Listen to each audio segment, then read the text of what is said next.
मुख्यमंत्री अगर 30 दिनों से ज़्यादा जेल में रहे तो including PM also sir.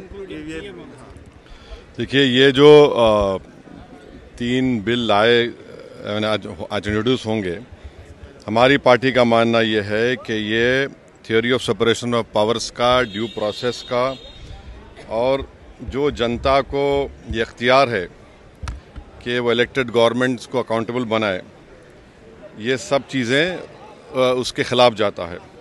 Separation of powers आप देख लीजिए कि एग्जीक्यूटिव एजेंसीज को फ्री रन मिल जाएगा कि वो खुद जज, ज्यूरी और एग्जीक्यूशनर हो जाएंगे, और मुख्यमंत्री को हटाना है तो असेंबली में हटाते हैं। अब आप मेरे को ये बताइए कि BNSS में इतने ऐसे सेक्शंस हैं कि किसी को भी आप एक सेक्शन लगा दीजिए 5 साल के ऊपर का, तो लाजमी है वो 30 दिन के अंदर, 30 अंदर BNS में ये है कि 90 डेज तक पुलिस कस्टडी ले सकती है। तो ये मेरे ख्याल से ये 1930 का गेस्टापो मूवमेंट हम भारत में देख रहे हैं कि जिस तरह वहाँ जर्मनी, उस वक्त के जर्मनी में गेस्टापो को बनाकर एक पुलिस स्टेट बना दिया गया।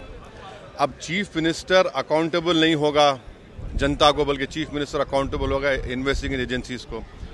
हमारे देश में SI से लेकर, इंस्पेक्टर से लेकर, ACP बोलिए, DYSP बोलिए, DCP बोलिए, एडिशनल CP, CP, DGP तक कौन बनाता है इनको? रूलिंग पार्टी बनाती है।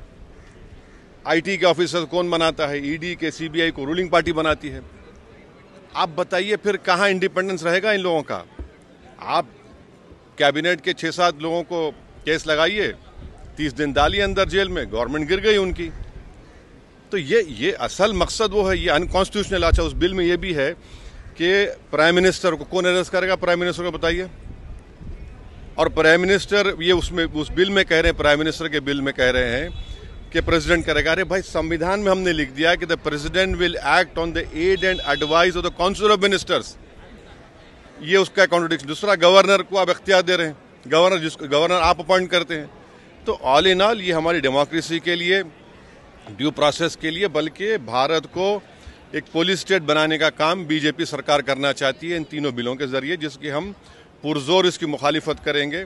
और ये अनकॉन्स्टिट्यूशनल है, ये बिल्कुल अनकॉन्स्टिट्यूशनल है। आप हर चीज़ आपके हाथ में, सेंट्रलाइज आप अपने हाथ में कर रहे हैं, माने आप पिक एंड चूज करेंगे। और बीजेपी ये भूल रही है कि कब तक सत्ता में रहेंगे आप, कभी ना कभी तो निकलेंगे ना। तो पावर इटर्नल तो थोड़ी है कि ये आपके खिलाफ भी इस्तेमाल होगा। तो इस तरह का एक कोशिश की जा रही है, हम इसकी मुखालिफत करते हैं। अब वो तो है उसमें, मगर हम तो देखिए अब क्या होता है अंदर। बीजेपी ये कह रही है कि जिस तरह से पॉलिटिक्स जो एक तरह से डर्टी हो रहा था उसको साफ, तो उसमें ये कह दीजिए ना कि अगर किसी पर आरोप लगेगा तो वो रूलिंग पार्टी ज्वाइन नहीं करेगा सेंट्रल गवर्नमेंट को।